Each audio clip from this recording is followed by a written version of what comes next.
Hey, hey, yeah. Shout to day 43, yo, that's the OG. HEX, crypto big payday, you gon' see. Yo, it's November 19, that's the day they predict. Every time I spit, I bring the craziest shit. Shout to day 43, yo, that's the OG. HEX, crypto big payday, you gon' see. Yo, it's November 19, that's the day they predict. Every time I spit, I bring the craziest shit.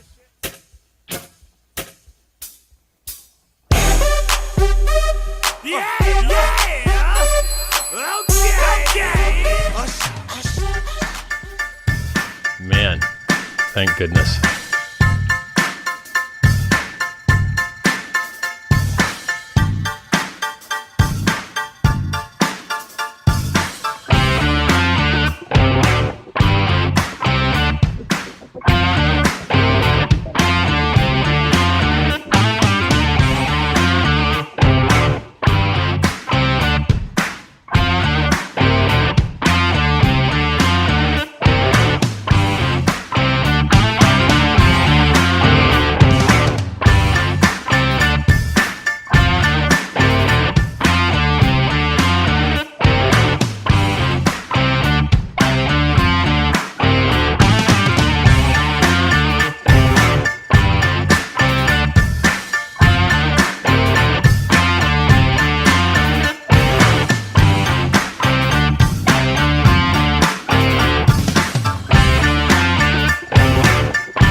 To justify what the hell we're doing here, man. He's phony, she's fake. That's the type of people I hate.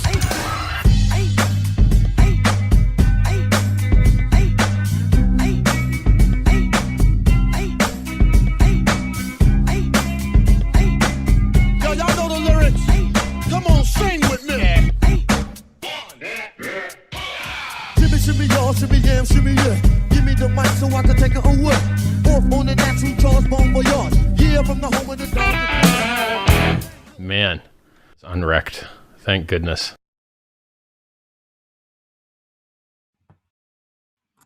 Welcome to the HEX Late Show. It's 43 OG here. I have someone special in the green room right now. Let me bring him up. Hey. Blue Bum.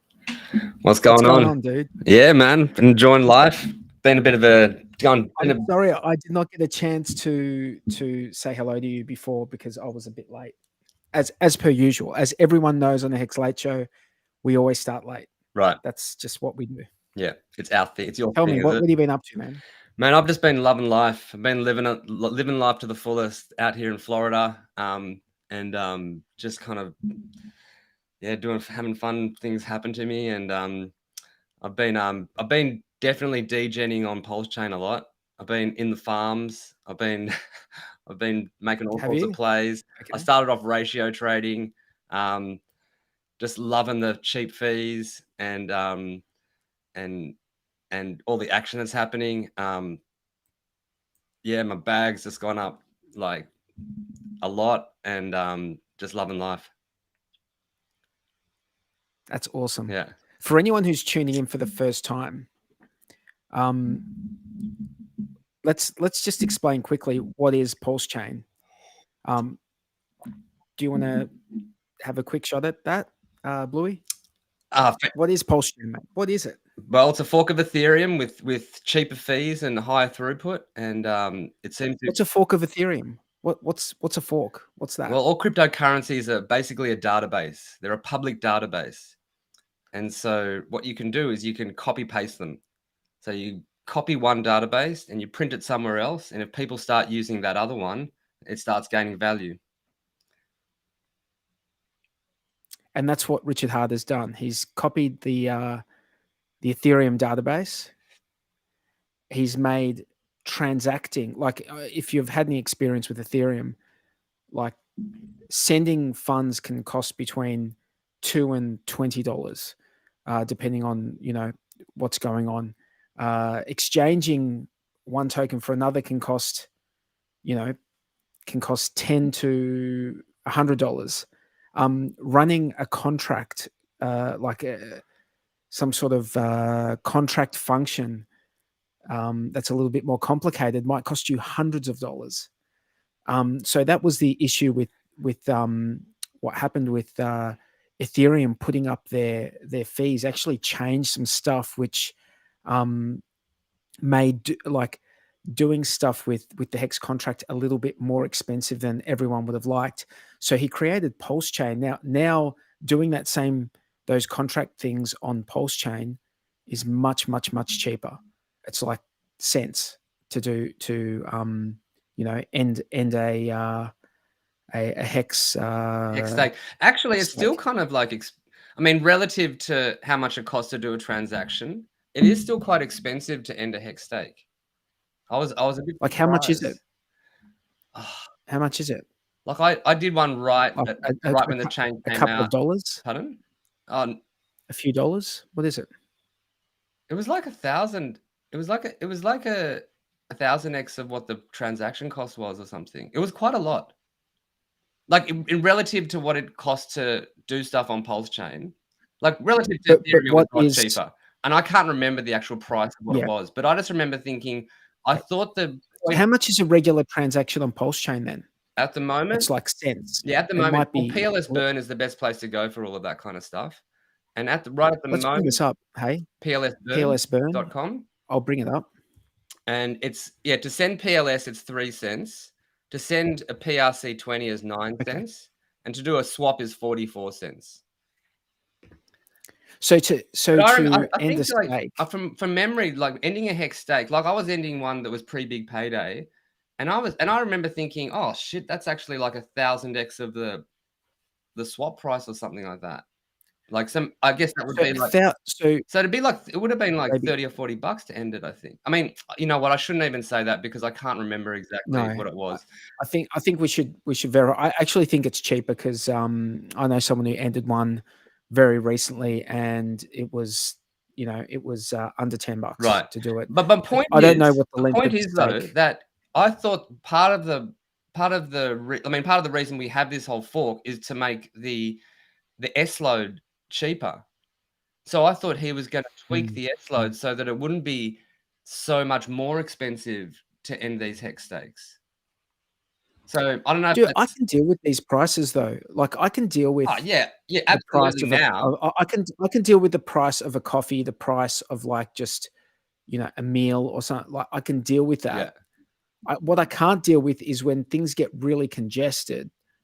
I can't deal with $1,000 or maybe I can deal with it. I don't like, maybe I can say, well you do, I can do it. But if you've got small stakes, like very, very small stakes, you just can't. It's not worth the cost of doing it on Ethereum is more than what you'll get out of the token. So at that point, you might as well just go buy some tokens.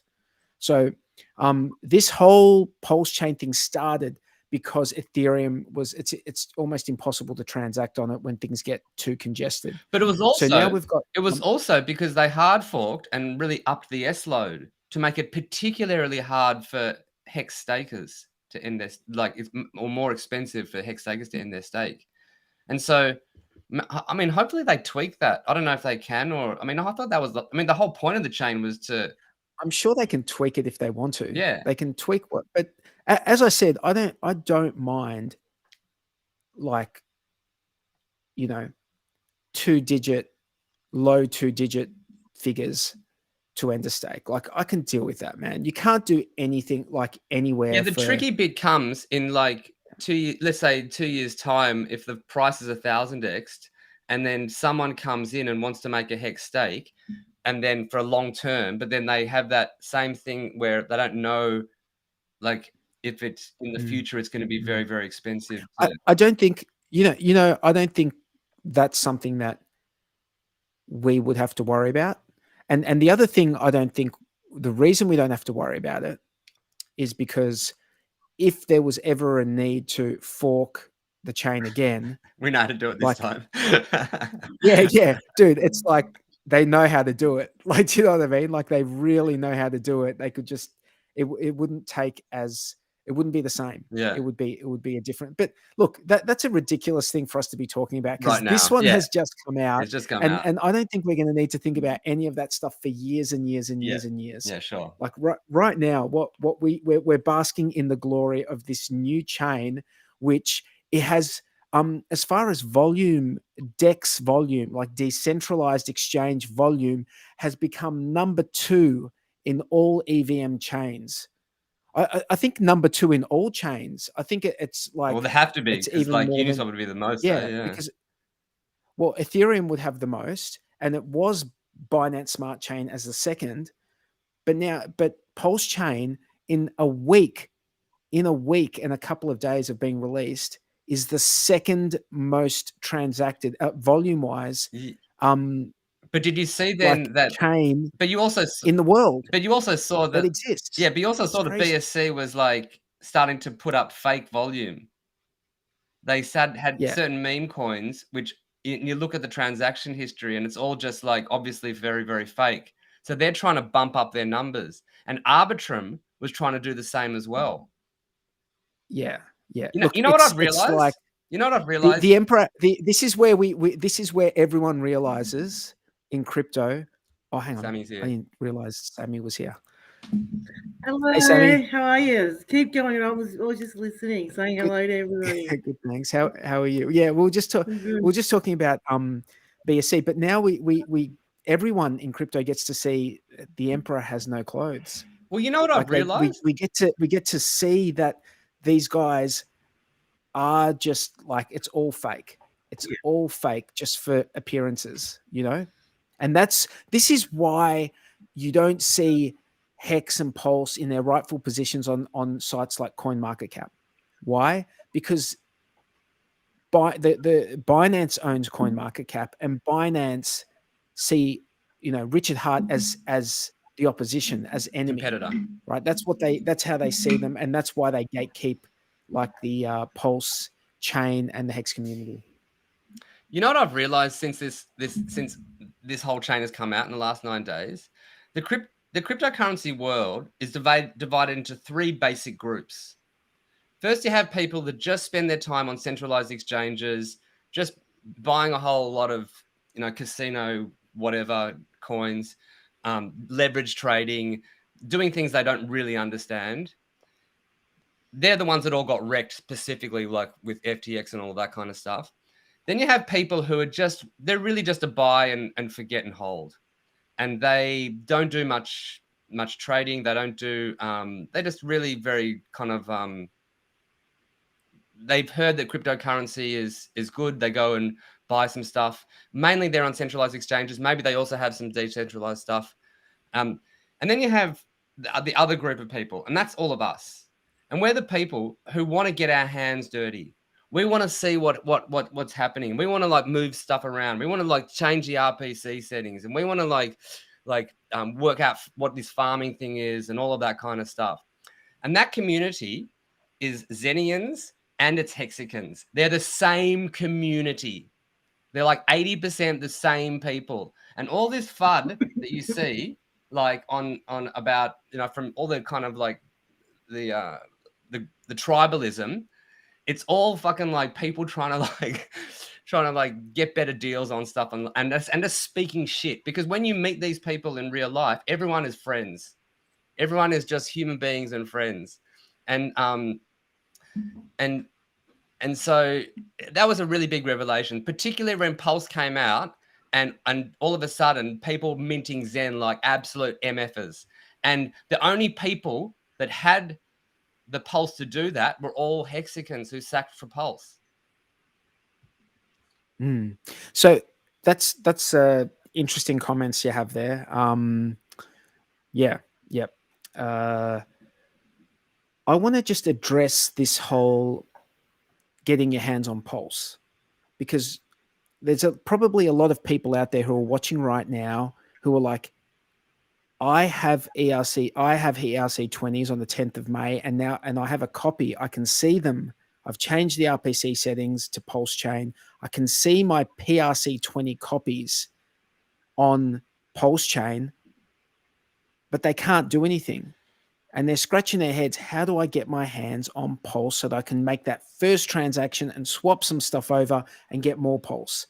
So these people are just needing like, maybe it's 10,000, like 5,000 or 10,000 Pulse, Just to do their first just so they can do the first few. or their first they can unwrap do those after they first few bridge it over or something.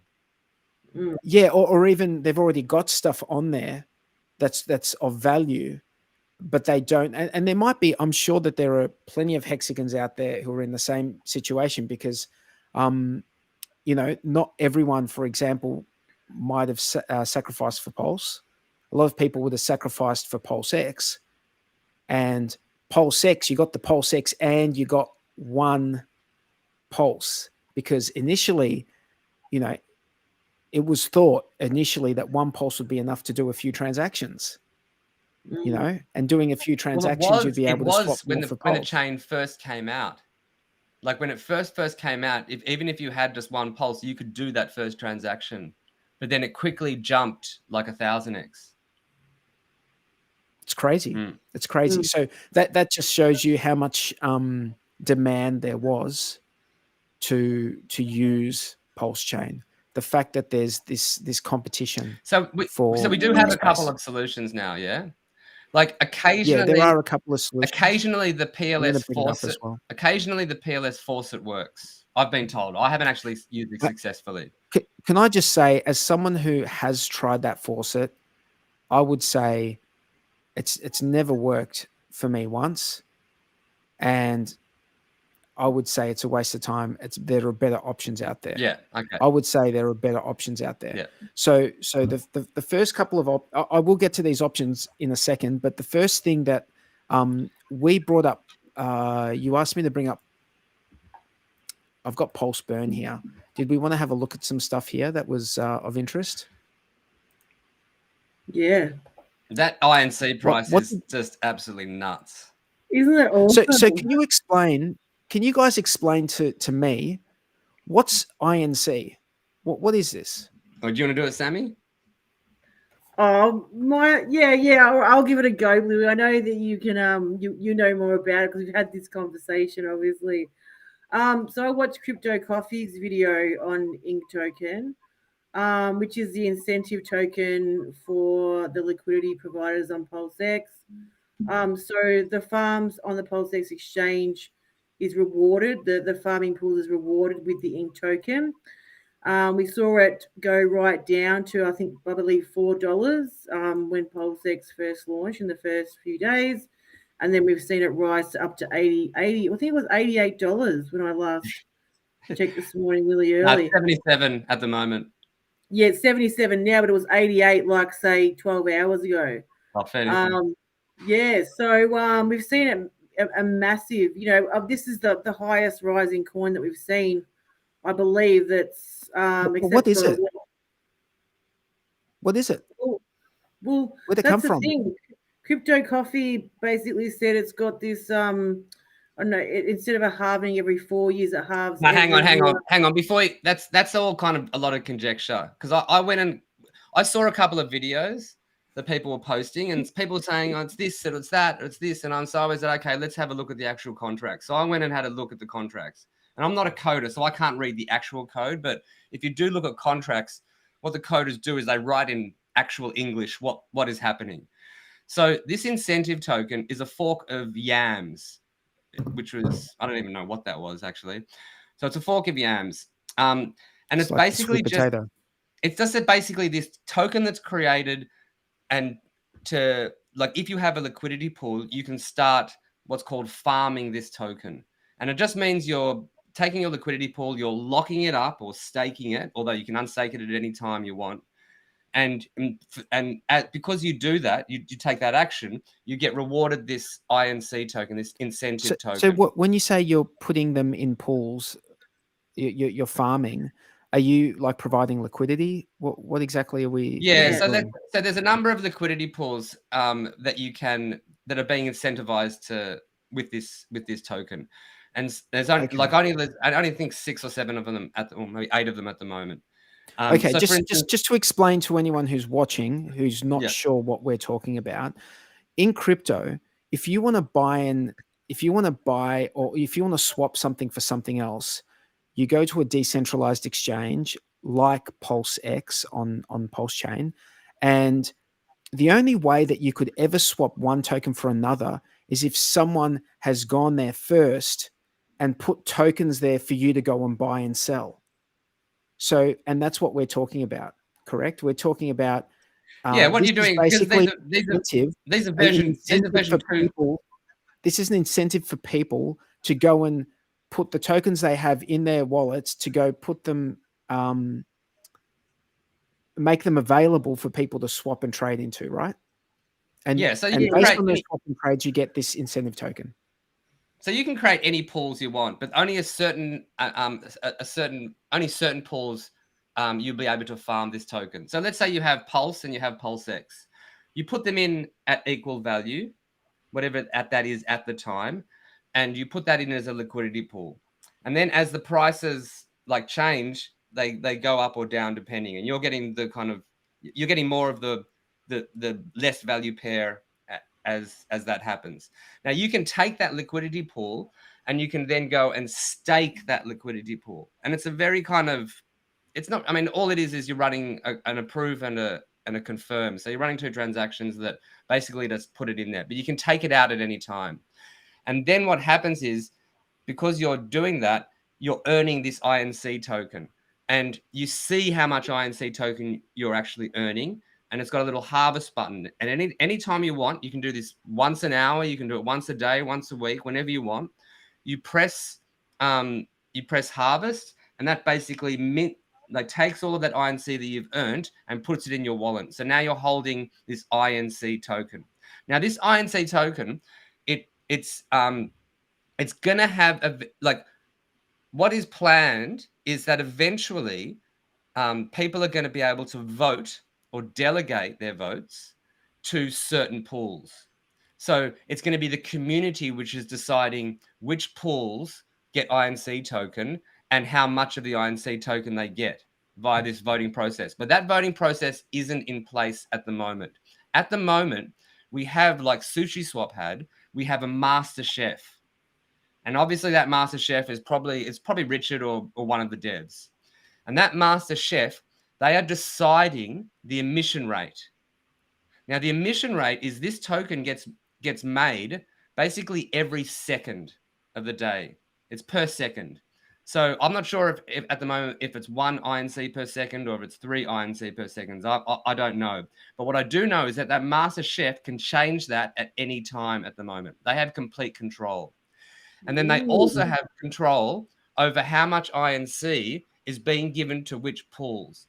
And if you go and look at the pools, you can see that they've given more incentive for people to go into the stablecoin pools and into the ETH pools, right? And that's that's because they want to encourage people to start providing liquidity against stablecoins and against.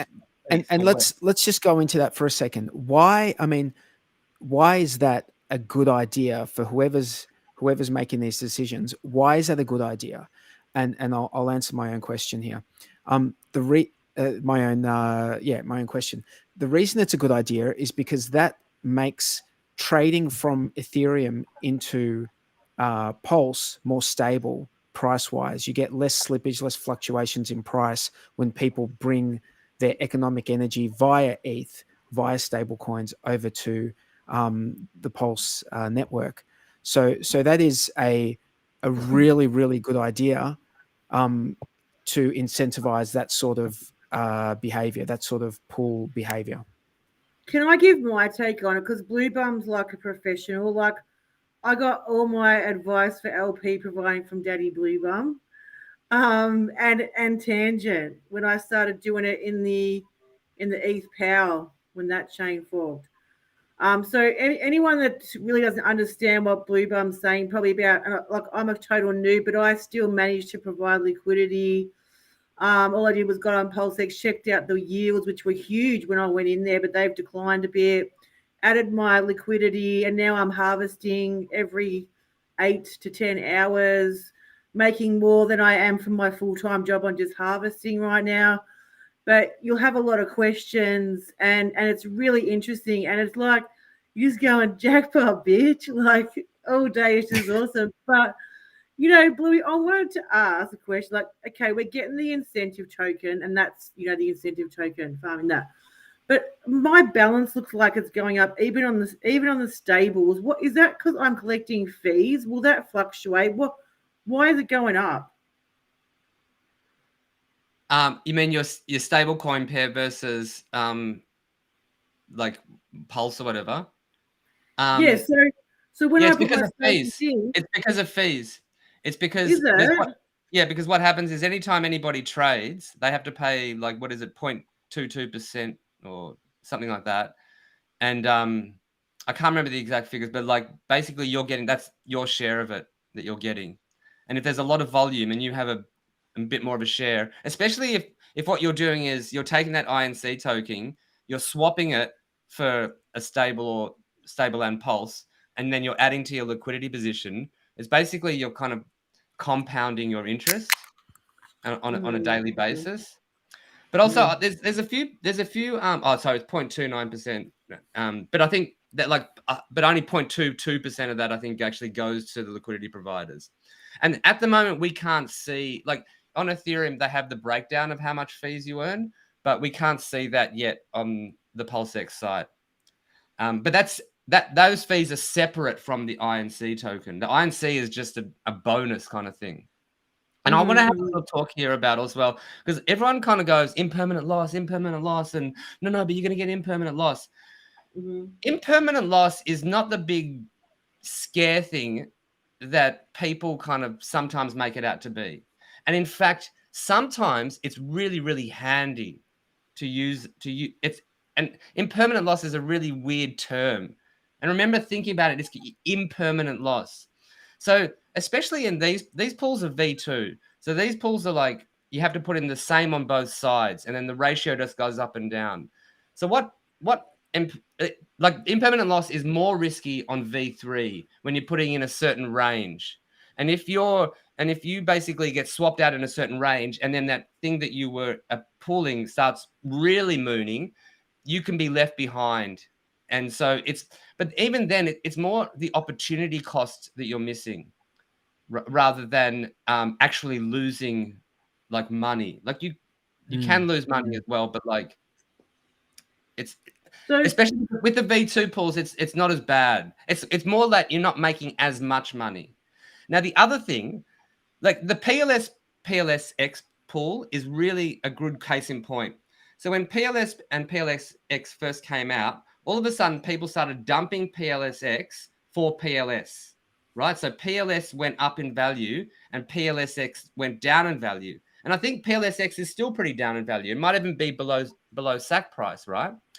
But if you had those both in a pool, what you're doing is you're kind of protecting your US dollar value of both of them together. So because what happens is you start getting more and more PLS as it goes down in value, and you have less and less PLS. But what it's actually doing is preserving the US dollar value of both of those pairs combined. And then when you're earning the INC token on top of that, it's just like, that's just extra money. So don't be too scared about the impermanent loss, especially if you're in pairs where you don't mind if you're holding one side or the other. Like the PLSX and the PLS pair, my guess is that over the long term, they're just going to go up and down like that. Like they're not going to go even if they get really, really far away from each other, they're going to come back because they've got a very similar supply. PLS actually has more of a burn rate than PLS. They have different functions, obviously. But I wouldn't be too concerned with impermanent loss over pairs that you don't mind which one you end up, like if one moons and you don't mind if you have a big bag of the other one. Yeah. Louis, question. So on the PulseX liquidity providing section, when you've got your two pairs and they're showing dollar values, is that what you get if you decided to Is that what you get if you pull it out, withdrew it? Yeah. That dollar value. Because Yeah. I've like doubled my stack of like what I put in to begin with. Like that's pretty damn good. Look, at the moment, I don't really understand why people are valuing That's the amazing, INC. Sammy. That's amazing. Yeah. Yeah, I don't If I'm understand why right. people. Look, I think the INC token is obviously mooning. It's gone up like hugely. I don't know if you can bring up a chart of that INC token, but and like I've seen a few videos where people are kind of doing a lot of speculating about what this could mean in the future. I personally I've just been dumping my INC, and I can't believe the prices I'm getting for it. And because for me, it's like I don't see the long-term tokenomics of it. But, you know, like obviously there's a lot of people who believe the opposite. And I'm really thankful for them because I'm getting to sell my INC at a really high price at the moment. Maybe I'm completely wrong and I'm just giving up this value now, and it will kind of, I mean, obviously I've been wrong so far. I thought $7 was like, oh, this is great. I'm dumping this at $7. Now it's $76. It's like, for me, it's a no-brainer to dump it and to move it in to increase the pool size that you have. You know, like you can just earn the INC with half of it by half of a pool, with the other half, like if you're doing PLS buy some PLS, and then just increase your pool that you're earning the INC from. And so, I mean, that's compounding interest. That's why you've done so well so quickly, Sammy. It's amazing. So here's I'm really loving chart it. for incentive token. That's look at that. What a beast. There's a freaking beast. Just going 16th like that. of May. 16th of May started at just under $3 on the 16th of May. And yeah, look, people are the 23rd of May. So 1 week ago. It's been 1 week and it's gone from $3 to it hit $80. Who decides the APY? How is that calculated? The Master Chef. Really? Do you think they'll ever pop them back up again? Because they've like dropped like right down. I'm not happy. Well, that's because people are coming in. That's because people are working out, holy shit, there's really good rewards here. And so they're coming in and so they're getting part of those rewards. And there's more and more people come into the pool. Those rewards are distributed across more people. And so that's why the APR, I think that's how it works. That's it's getting a bit lower. So as more people ape into certain things, it's less APR, less because it's distributed over more people. But yeah, it's the Master Chef who's deciding how much each pool INC each pool gets, and that we don't know the future tokenomics of this token. Like people are saying it's going to be deflationary because if it's one per, if it's one INC per second, then in year one, let's say a certain amount comes out. In year two, that same amount's going to come out, so that's inflated by 50%. In year three, the same amount comes out, so that means the supply is inflated by 33%. So you see that it's disinflationary over time, but that assumes that it's going to be the same forever. And at the moment, we can't assume that because we have a Master Chef. And like I still think, obviously the Master Chef is doing the right moves at the moment because they're incentivizing people to go into certain pools so that people can get in and out of these different tokens, like especially the stables and WETH. And you do need a bit more incentive, I guess, for people to go into those pools. But long term, we don't know what the tokenomics are going to be. Yeah. I like this comment by Crypto Stylist. This stream is better than all my years at university and law school combined. Hi,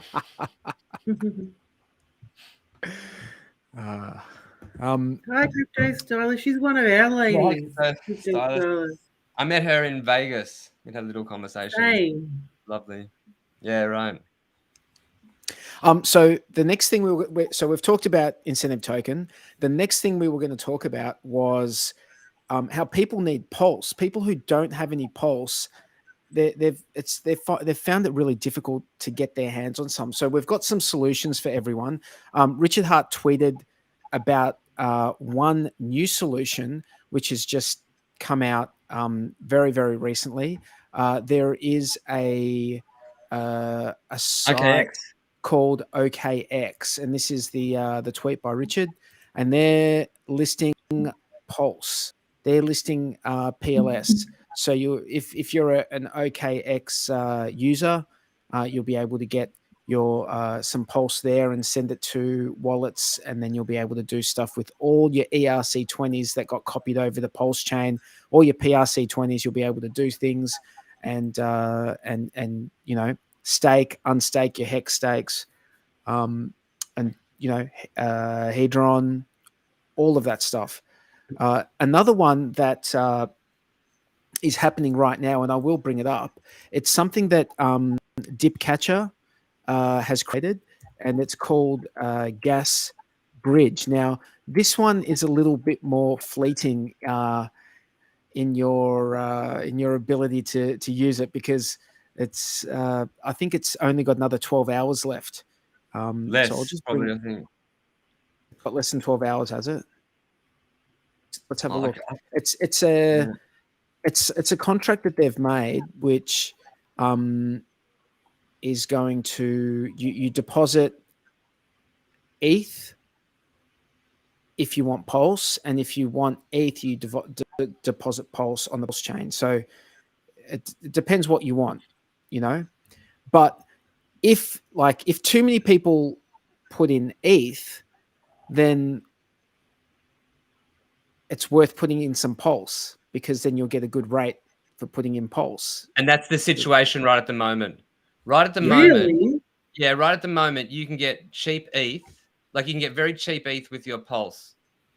If you look there, can you post a link? Can you post a link in the chat? I'll post the link. So this only goes for another 12 hours and 43 minutes, and then it closes. So this is an opportunity. What you do, right, is you can, let's say you've got a wallet on Ethereum that has some Ethereum that has some Ethereum in it. You send it to this gas bridge, and you will get some Pulse, same address. You can withdraw some Pulse in that same address on the PulseChain side. Am I right? Have you guys? That's my understanding of how this works. Yeah, you deposit ETH, or on the ETH side, you deposit Pulse on the Pulse side, and then you claim it after the contract is finished. And at the moment, I just want to clarify. If you scroll down OG43, you'll see that at the moment, it's 2,000. I can't read it; it's too small from here. But it's like 2,000% or something, 2,600% PLS depositor premium.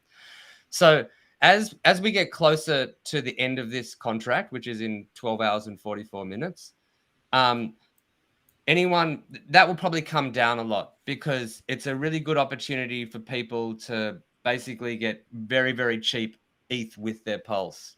And so what will happen is, I think that people will start depositing Pulse into that as it comes down. But like, if that happens right at the end, any Pulse that you deposit, you're getting like way better ETH than you could at an exchange.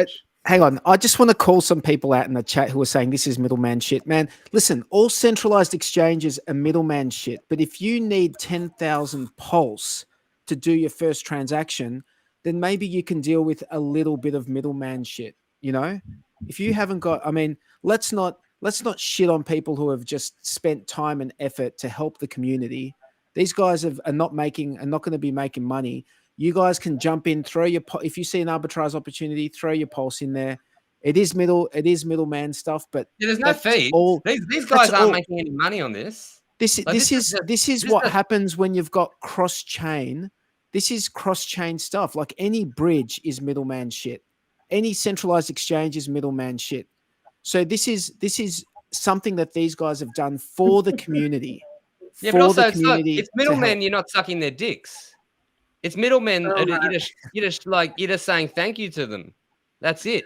Like, they're just providing. I want to use it, so I reckon you should share the address so I can get some decent yeah, each month. and realistically, you don't have to. It's not like you've got to go and put in thousands of dollars. You put in $50, get the pulse that you need for $50, and then you can just go swap whatever you like, in the DEX. We should So also it's not remember like it's just you a can helpful actually thing, man. It's a helpful thing. people can run the redeem function for other addresses as well. And in order to incentivize that, like, because especially on the ETH side, it's expensive, transaction fees. What they're doing is that people who do that redemption are going to be eligible for they're having the pool party token airdrop, and I mean that's also something you can look into. Like if you have Maxi or if you have any of the pool party tokens, you'll get that airdrop as well. So these guys are like, they're doing this for the community. There's no personal gain out of it for them.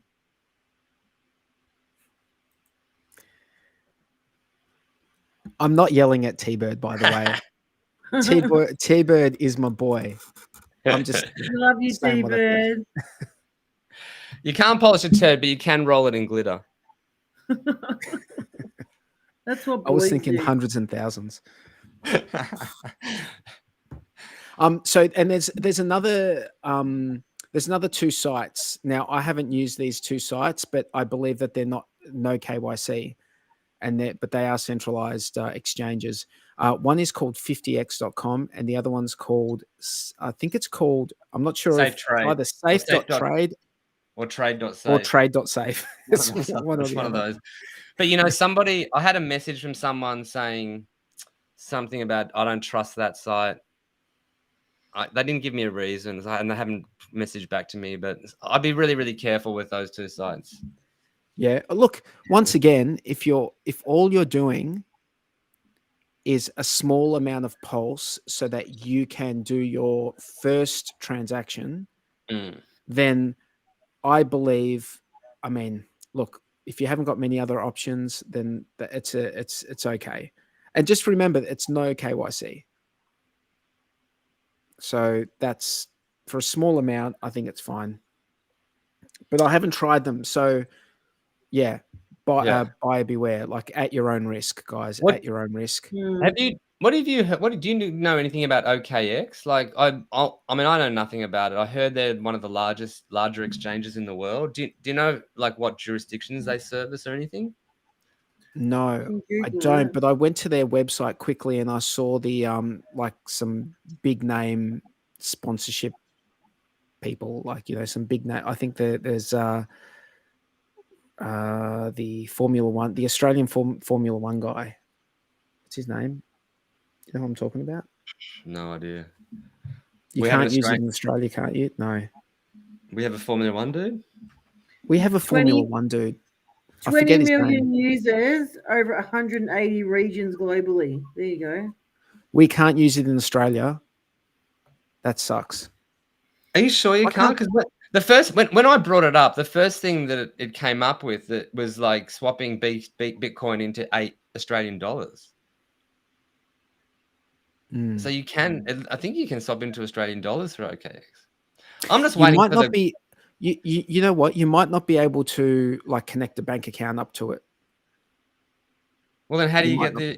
Oh, you can just buy a stable US. Why would you buy a stable Aussie dollar? Yeah, look, I don't know. Yeah. But what you could do is if you could swap your Ethereum into Pulse. What's good is if you're going crypto to crypto, you can just, and you need some Pulse, you can send some Ethereum over there, swap it over into Pulse, and then take it out. That's the only reason I'm talking about it, man. That's the only reason I'm talking about it, because people need some Pulse to do their first transactions. You don't need much, and then the rest you can do. The rest of it. Oh, there you go. Someone Rinsky's actually Rinsky's created an account in Australia, so you can get it in Oz. Does anyone know if you can get it in US? In US, is it a US exchange? Oh, here we go. Can you put that? I just created an account here in Sydney with OKX. Did KYC with Aussie driver's license. Okay. There's actually that great site that, like no KYC or something. KYC not me, or KYC free speech. not dot me is Free speech is just this must be written on the website. except, so it's not available in the States or It's any not of in the those other States, ones. Singapore, Cuba, Iran, North Korea, Crimea, Malaysia, Syria, Canada, United Kingdom. Okay, so That's an for the free world. interesting. That's like an interesting mixture of axis of well, potentially all axis of evil. Yeah. I joke.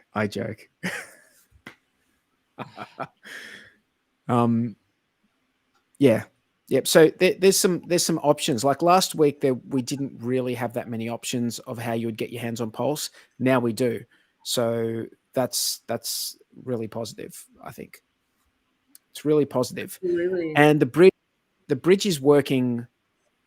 The bridge is working way better now than it was a few days ago. Like I've heard, I haven't used it myself in the last couple of days, but I heard that people are getting their stuff through like in a matter of minutes. 15, half an hour or something. Hey? Yeah. Awesome. Yeah. That's awesome. And it's just going to get better. It will get better. It will get quicker and quicker. I just dropped the gas bridge address in the chat for anyone else that wants it. Cool. So yeah, the faucet's not working. Yeah, look, I have not had any luck with the faucets. I've tried everything. I've tried different browsers. I've tried VPNs. Like I've done everything that you could possibly do to try and get different addresses. Like just changed everything up. It hasn't worked for me once, and I got to the point of I just thought I'm just wasting my time here. So I looked for other methods, other ways. Okay, so there was a couple of interesting tweets. Did you see this tweet? Like you actually, I think Bluey, you're the one who brought this to my attention. Oh, the Scout. What's going? Yeah, what's going on with this? Scout? Can we speculate a little bit about what this is? Get ready, Hexicans. The next big thing in Hex space is coming. A game-changing app from creators of Hex.com, Hedron, HSI Watch for mobile and desktop. No sacrifice, no cost, just 100% tool and a lot of innovation.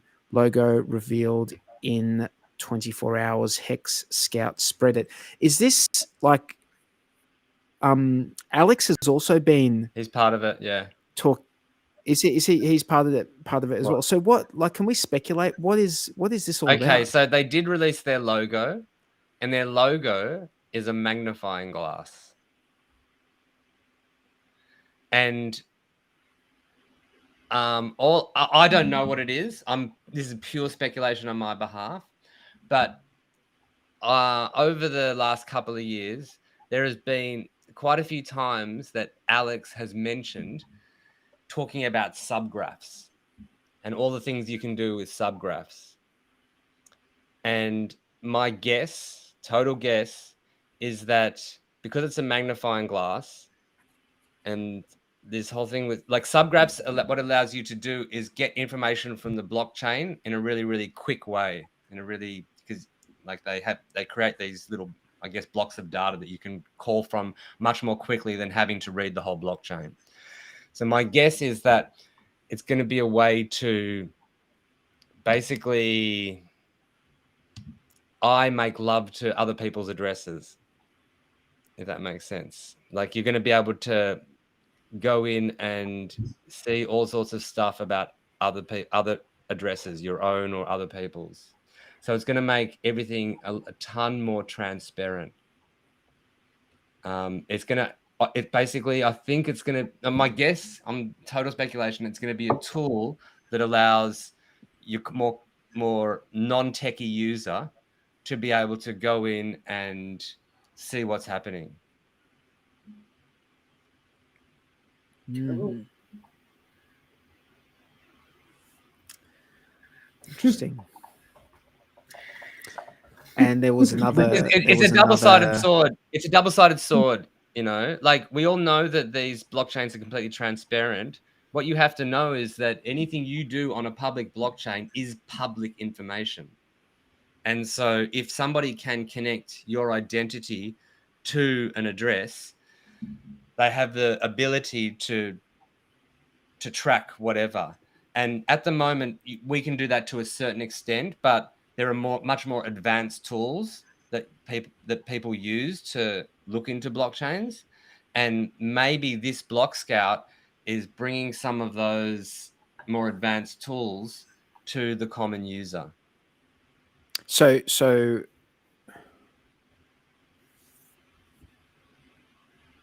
we just don't have enough information.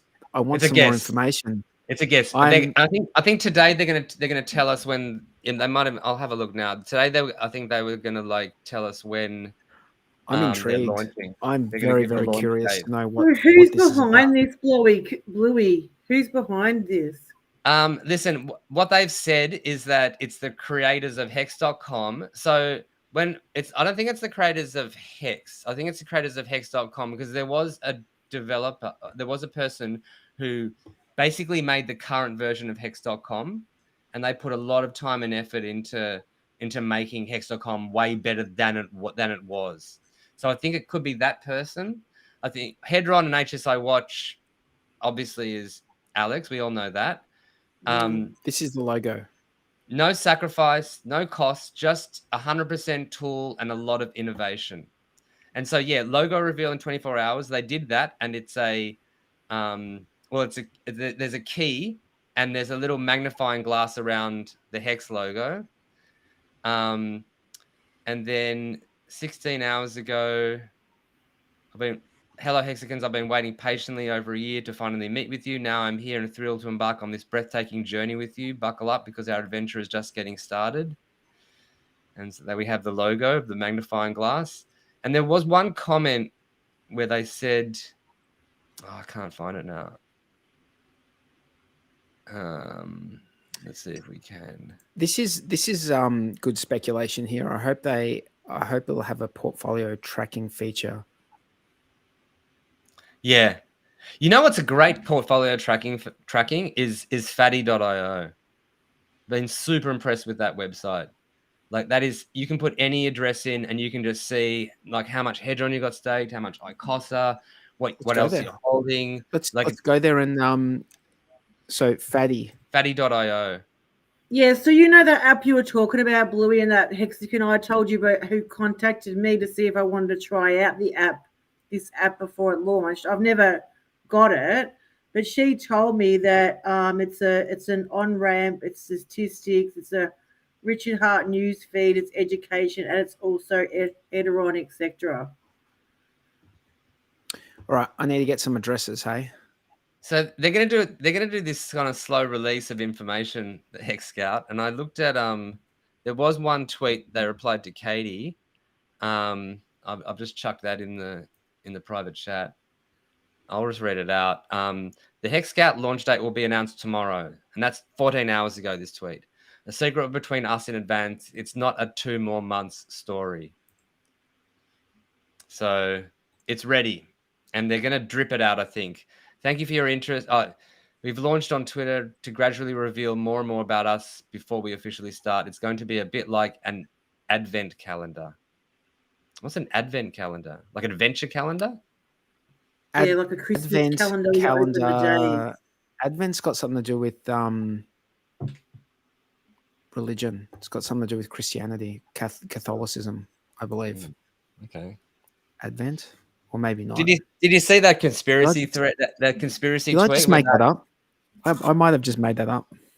Maybe you did. I'm not sure what Advent. I'm not sure if it's short for adventure or if it's. What does Advent mean? I want to put a couple of addresses into this. Advent is a season observed in most Christian denominations as a time of expectation, waiting, and preparation for both the celebration and the nativity of Christ at blah, blah, blah, blah, blah. So, yeah, you're right. It is a Christian thing. Okay, so I've just put in an address, an Ethereum address. And which I just got. So like if you ever just want an address to check out something, go to HEX, go to the HEX contract, and then just pick one of the addresses that's transacted with HEX, and you'll definitely have like the HEX stuff. Hang on, someone's here. Hello. XR. How are we? Hey, how are you? Yeah, going well. Yeah, going pretty well. Been exciting. We were just exciting week, hasn't it? Yeah, it has been. Last few weeks. But now everything seems to be settling down and working way better than it was before. Yep. Flowing a bit better. You know, I think the bridge has something to do with that. Now there's ways to get your hands on Pulse. We were just having a look at this fatty.io website portfolio tracker. Does it allow you to put more than one address in?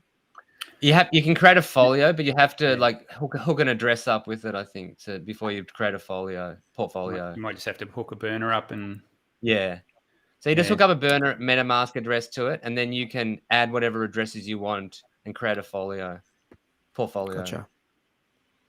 Hey, I'm going to take the opportunity to say I'm going to fly. Good to see you all. I got work early in the morning, so I wasn't going to stay long.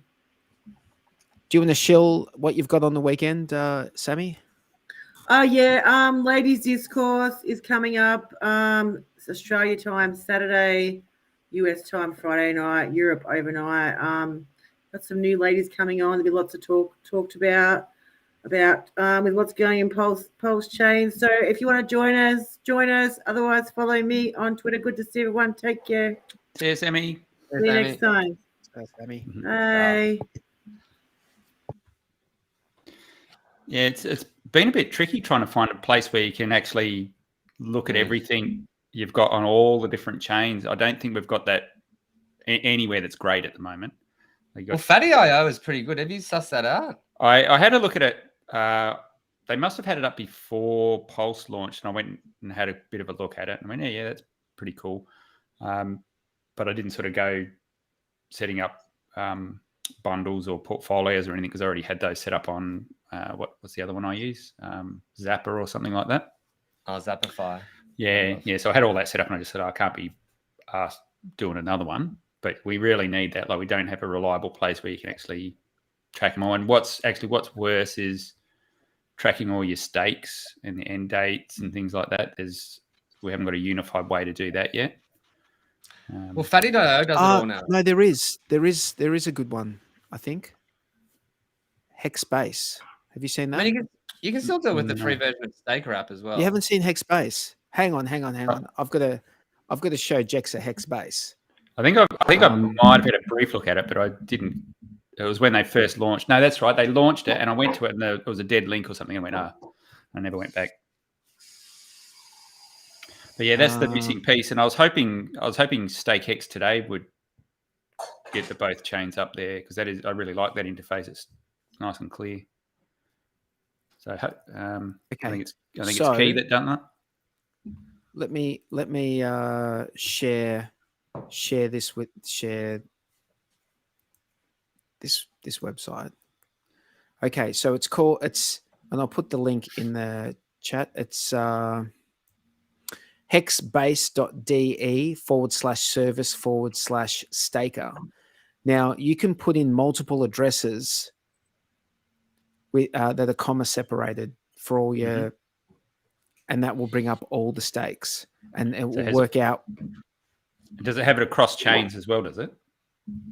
I don't believe it has it across chains. Yeah, that's I think it just has it. But to be honest with you, I can't imagine that they won't have a drop down with different like PulseChain and Ethereum. Yeah. It'd be nice to get a unified look where you can see the total value of your portfolio and you can see what stakes are ending on what chain. That'll just make life so much easier.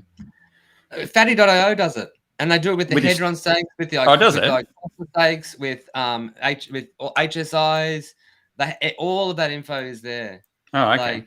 I need to spend a bit more time on there then. It's really fantastic. Yeah, and they've been working on it a lot and trying to create exactly what we need, like what you're saying, is a portfolio tracker for across all of our chains and everything. They've also got Zen in there as well, and they've got multiple chains like Phantom and all this other kind of stuff. Yeah, like you don't need it.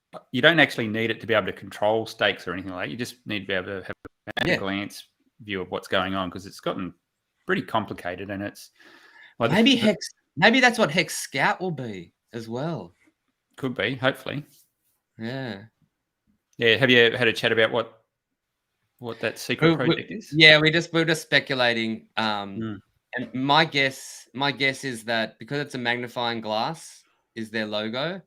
Yep. And that I know that Alex has been talking about subgraphs quite a lot over the last year or two. Yeah. Or year. And like, yeah, so I'm guessing it's going to be some sort of way for us to actually like have some more advanced tools in terms of looking at the blockchain, at blockchains, more advanced tools for the more common user. So not so much like a block explorer, but more down at a protocol level. Yeah, but maybe it also is a portfolio kind of tracker thing. That would be very handy, wouldn't it? We definitely need it. Yeah. So what was the other thing I've seen a snippet about I think that was a tweet from Alex about transportable HSIs and all that sort of stuff. Yeah. There's a lot of contact there. I mean, this is just a comment, I think, that he left in the Hedron chat. I'll read it out. So this is not related I posted to in our chat, didn't I? This is not related to HEX Scout. This is a different concept altogether. No, this is different. Okay. Yeah. Man, he's got that much stuff going on, hasn't he? So okay. This is what he said. What if HSIs could have multiple owners, multi-sig of sorts? What if you didn't need to tokenize them anymore? What if HSIs could call external contracts, in brackets claim airdrops, for example? What if you could borrow more Hedron against them? What if 5555 wasn't the only incentivized length? Fun things to think about. And then there's another, someone said sounds intense. And then he's written, what if you could use bridged in copies like they were native? So that's pretty cool. Yeah, that's super cool, hey? I also think that because like there's a contract that Zen has launched called Zenmon, where you can end a Zen stake and other people pay it, and then they get paid from the Zen that you mint. And so people should be able to do that with a HEX stake. Well, there should be able to be some way where if you've got a big HEX stake that is ending and you haven't got the money to end it, people can put in the ETH, and then the stake is ended, and from that, those people are paid in HEX or Hedron or something like that. That doesn't seem like it would be that difficult to do, to be honest. Yeah. And we're going to probably need that on Ethereum with these, these long. I say it doesn't seem like it'd be difficult to do, but technically, I think you should be able to do that as long as the person that owns the stake gives the permission on that contract that's going to do it. Why couldn't it? I also know that there have been conversations before of taking NFTs and placing them, like putting them cross-chain. So having a wrapped version of the NFT on other chains. Yeah, that gets a little bit tricky, doesn't it? But using those as collateral in some way is kind of seems like a no-brainer to an extent. Or tokenizing them. I mean, people have been talking about tokenizing like their HSIs since day one. Yeah. So that you could sell half of it, but still keep it, kind of thing. Yeah. Yeah. No, it's interesting. Something that I was just having a look at earlier this week, and I thought it was worth bringing up. As far as anonymity protocols on PulseChain, the only one that I know of is something called Hurrycash. Have you guys looked at that at all? I had a look at it way back many, many moons ago, but I haven't used it or anything like that. nor have I. Nor have I. However, I thought it's worth having a quick look at. Now, these things, it depends where you are. I mean, whether or not you're allowed to use them or not, as whether, they're... Well, you're allowed to use any of these. It's only if they get sanctioned because someone's bloody running a terrorist organization through them. That's the general excuse, isn't it? Like they've got to accuse it of having a terrorist organization use it. That's the only loophole where they can continue. So hurrycash.com, HURRICASH.com. It's the first anonymity protocol on PulseChain, and we'll just go into the app. You know what they need? If they just had a pop-up that said, "Do you swear you're not a terrorist and you're not going to use this for bad things?" And then they'd be off hook, wouldn't they? You're not a bad person. I'm not a bad person. Tick this if you're at least a 7 out of 10 on the goodness scale. So there's 1, 2, 3, 4 different deposit amounts. There's 10,000 pulse, 100,000 pulse, 1 million pulse, or 10 million pulse. If I click through, there's been, at the moment, from what I can see, it looks like the anonymity set is just really, really low. But I was just thinking, how easy would it be for, like, if look, even if you don't want to use it, just filled it up. If everyone just goes on and deposits 10,000 pulse, you create like a larger anonymity set, and it costs next to nothing. How much is 10,000 pulse? How much is that? How much is that in dollar terms? Not much, like probably $1 or something, $2 maybe. I don't know. 5. So don't know. There are other ones. I'm still coming to grips with all the figures. I can't remember. The 1 million pulse has 96 deposits so far, so that's the highest. So this is very new. Obviously, the chain's only just come out, so it's very new. Not many people have put deposits in. I think this is the sort of thing that people should, contribute to the anonymity pool. Yep. The anonymity set. Where it's got the pulse, there's a little drop down. What else do they support? Other things as well? Do they? It's not supporting DAI yet. Yeah. They want to support DAI, but from my understanding, it says DAI is not yet available. You don't see it. It's in the bottom right hand corner. It says DAI not yet available. But fuck DAI, Pulse. Yeah. You want Pulse. That's what you want.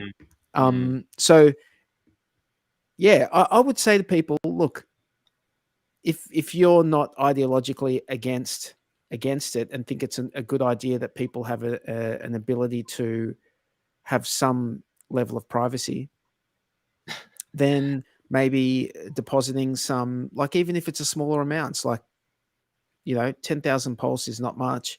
And if everyone does it, then the anonymity set goes up, and that make like a viable option for people. Because right now it's like with such a low anonymity set. You see what Mango Junkie's put in there? No. What do you say? He's just made a second last comment that just went in. Maybe a chance of losing the pulse. So just put. Oh, okay. So the actual dev is saying fucking easy, guys. Right. Yeah, he's still in there. Yeah. Right. Yep. Well, I'm saying put, maybe put in 10,000. How much is 10,000 pulse? Work it out. Yeah, couple bucks. Yeah. So 10,000 pulse. The other one is beetroot.world, who have been doing privacy stuff on Ethereum. Yeah. And they are going to be launching something on PulseChain. So that's not out yet, but that's just something to look towards. And it's they seem like I've been following that project for a little while, and I've tried their bridges, and their bridges work great. I bridged from Ethereum to Monero. It was super easy. And so what were the fees like? Oh, I did it ages ago, and it was just like a normal Ethereum fee, too much, but it wasn't ridiculous or anything. Would have just been the send. It would have been the send. The thing is that it was an ERC20 send or whatever.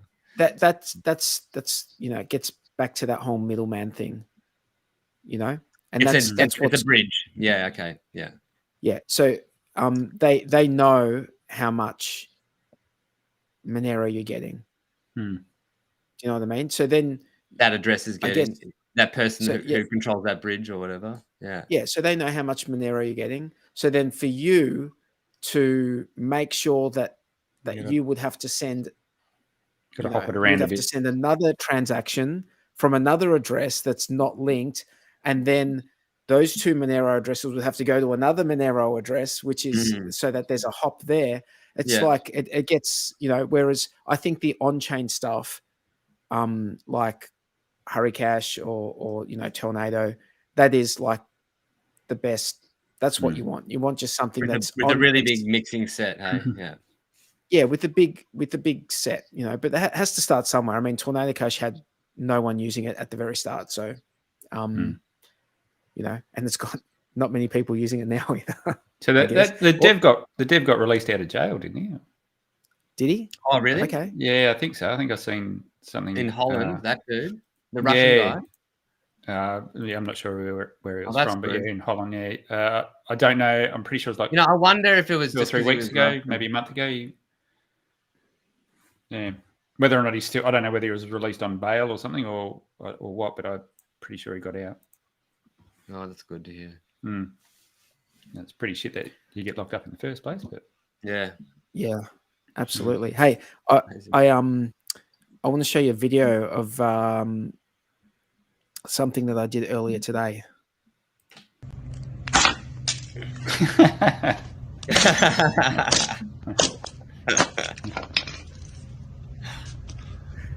Like in Ledger, eh?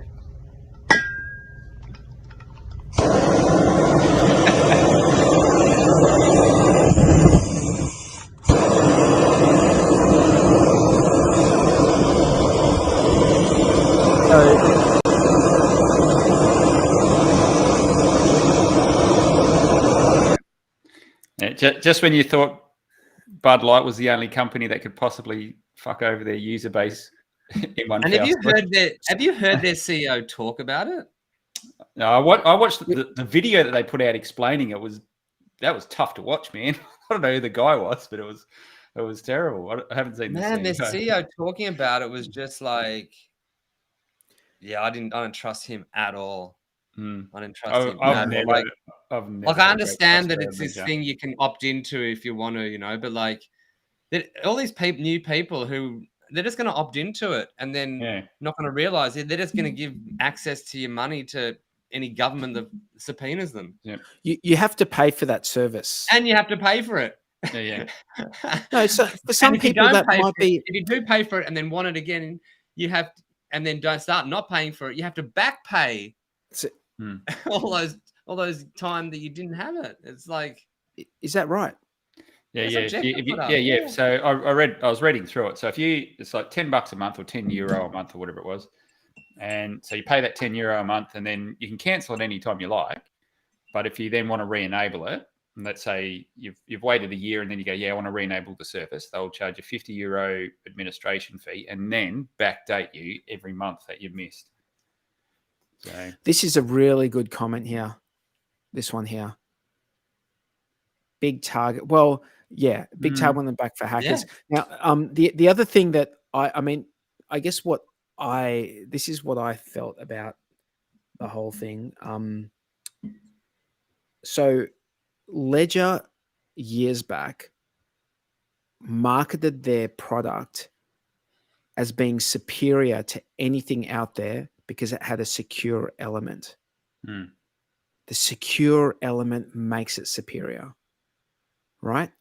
Well, as it turns out, that secure element means fuck all because they can just change the code. It's their closed source code, change it. And without your knowledge, roll it into an update. That could have been on your device for a long time already, and you would have no clue. But let's be clear about it. They do need physical possession of the device. They need physical possession of the device.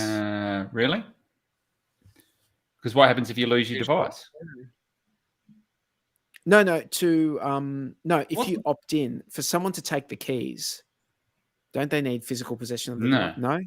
No. Okay. Because they split it up into shards and then put it across 3 custodians. So if, that's the very thing. So if you lose your device, have to hang on? Wouldn't you have to like allow them to do that though with the device? Wouldn't like you have to go through?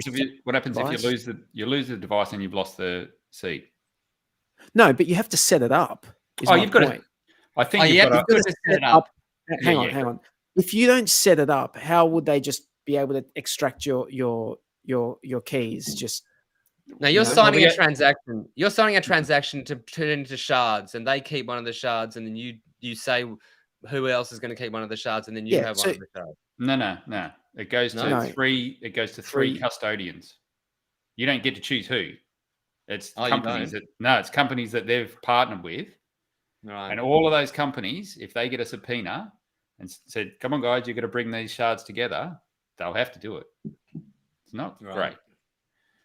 So we don't know the detail. We don't know the detail of how that actually works because these devices, at least the Nano S Plus, they're simple devices.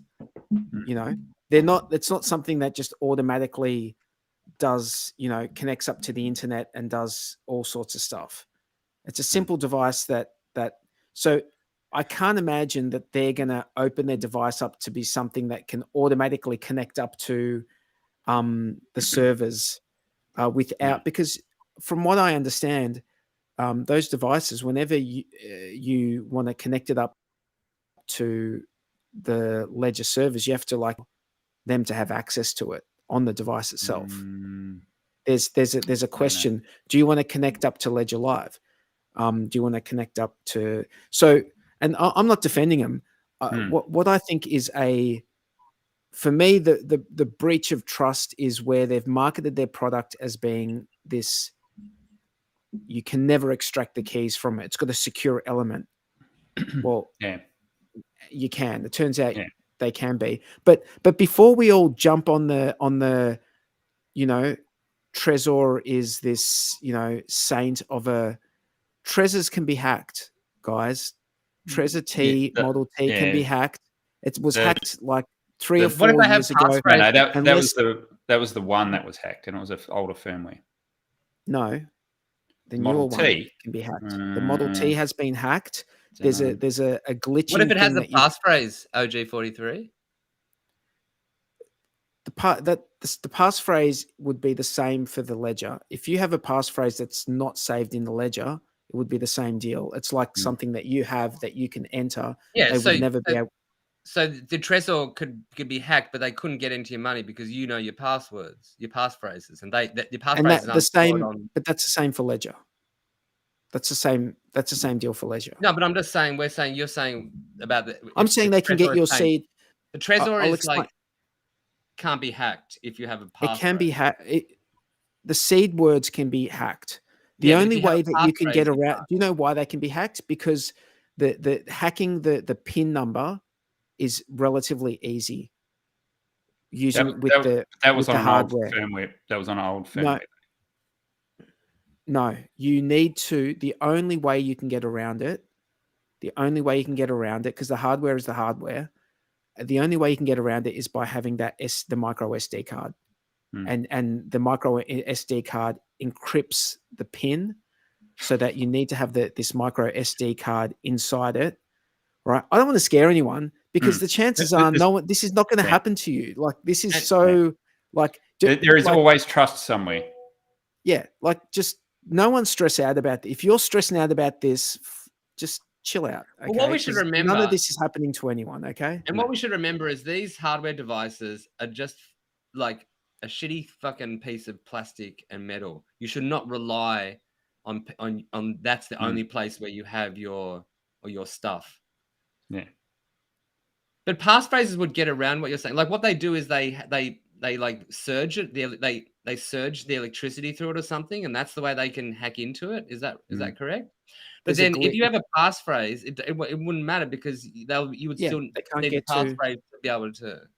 So you can. you can also set up on the Trezor, which I really like, is you can set up a wipe pin, so that if you put in this pin, like if someone says unlock it, you put in the pin and it wipes it. Nice. It might be a good way to get I've never done smacked that, in the but head with a wrench. Like, I don't know. yeah. If you're not worth being kept alive after that. Yeah, exactly. I mean, the great thing about Trezor as well, though, is that you can have like your dummy, like you can have a little bit of money that's on the Trezor one, but then all your real stuff is on passphrases that no one except you know in your head. Yeah. But yeah, that's it. That's it. It's all just degrees of trust, but you'd like to think that the company that you're trusting is not, giving away more of that trust to other people. But, hey.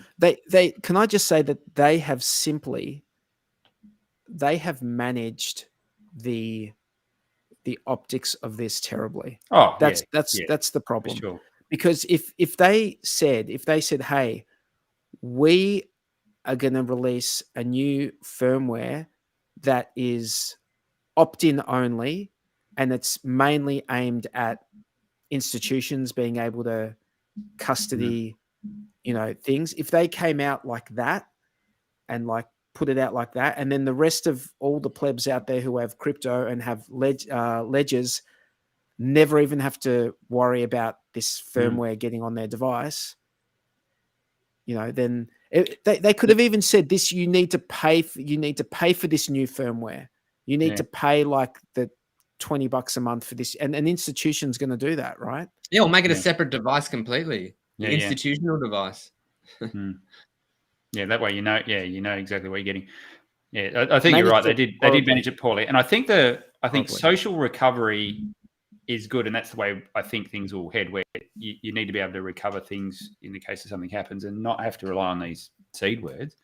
But I think doing that with people you know and trust, as opposed to some fucking random company that can get a subpoena, is a different story. If you have you split it up in such a way those shards go to family members or something like that, or you can some other. What would you use?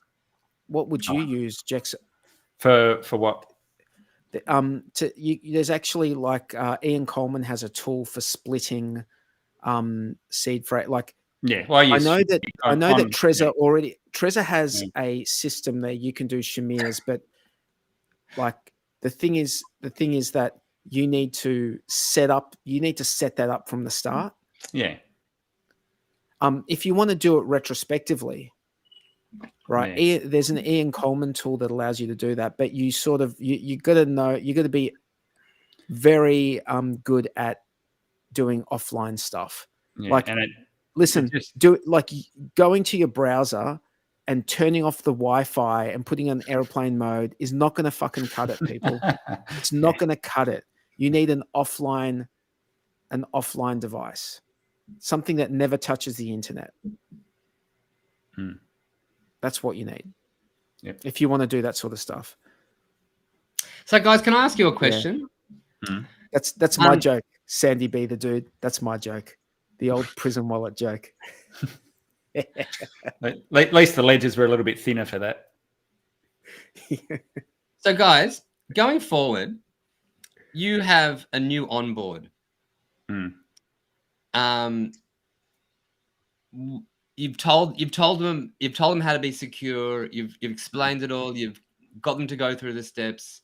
You've told them a little bit about the history of cryptocurrencies. You brought them up to date. Ethereum, HEX, PulseChain. Now they're asking you, what do you recommend at the moment? Do you recommend HEX on Ethereum? Do you recommend HEX on PulseChain? Do you recommend Pulse or PulseX? Or what would you guys recommend? A new onboard just coming in right now? It would come down to portfolio size, and if you wanted to get them introduced into something exciting, I think obviously Pulse would be an easy entry point, because you don't have to worry about, you need gas for this and you got to do this, and but you can get some Pulse, and that's a very easy entry point. And then once they've got that, then you can take them to the next step. You can then start to use the DEX. Okay, did you know you can swap that for this? Like, you can take them through baby steps. Whereas if you smack them over the head and say, oh, we need to go through and get some gas and set up a stake and all that, it's not too much harder, but it's a little bit harder. I think, and I know I'm going to get some shit from people, but and I don't have any referral links or anything like that, but I honestly think that just for a newbie, staker app, like I would say Pulse and HEX, like get some and staker app. I like staker app.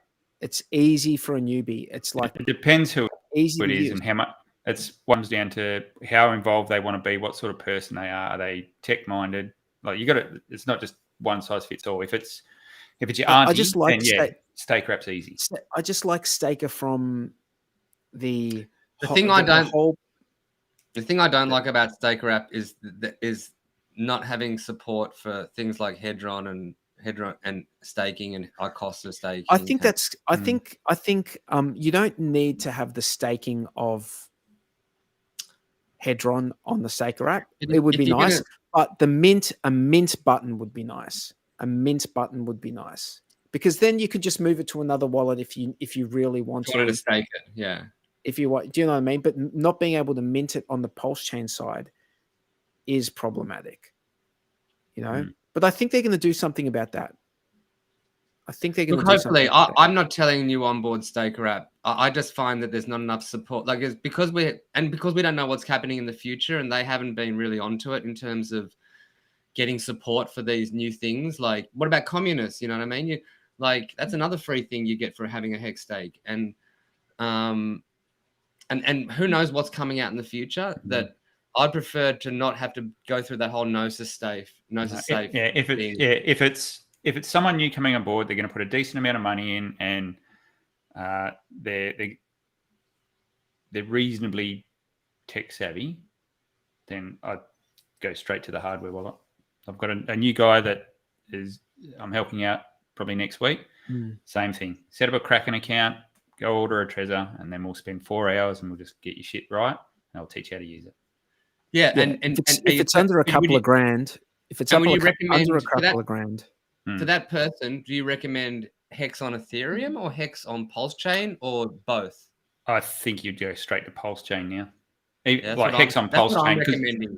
Well, that's what I'm finding. I'm recommending. I've got new inboards, and I'm like going, you know what? I'm not even bothering with getting them onto ETH. Like, why would you when you have to? They're just going to blow half their money on. Like, that's not a great experience when you're spending $20, $30, and then they go, I just want to do a small stake. Well, you can't do a small one because the chances are you're not going to be able to afford to end that one. Not worth it. Yeah, that's right. So, and then they go, I'll just keep it liquid. Wow. Okay. So I think that's. And for that reason, guys, right now, I'm super bullish on HEX on PulseChain. I think long term, I think we're all going to be recommending HEX on PulseChain. So what if you're noticing what's happening at the moment, that liquidity pool of the hexes is slowly getting built up.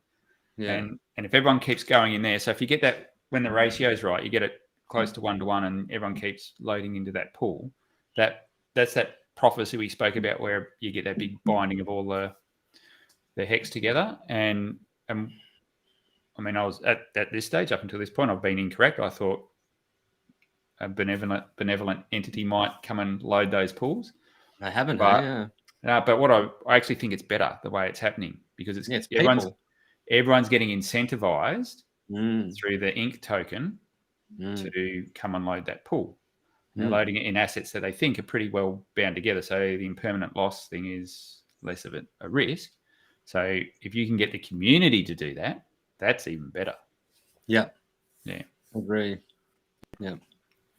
So yeah, just incentivize. The other thing someone mentioned earlier in the chat, I think they were asking me about Hedron on Pulse and Icosta on Pulse, and whether I think they'll get price parity. I think they already have. I think, and they did it very They did Yeah, I it very, thought that very was- quickly. Now, of course, there was along with the HEX, there was that dump before. So in a way, it's just like a stock split. Yeah. But like Hedron and Icosa very, very quickly got, like at the start, I was buying a lot of Hedron for hardly anything, but really soon after that just went into that price went up. Yeah, and that's actually interesting because when Bitcoin forked, I don't think it went 50-50 initially, did it?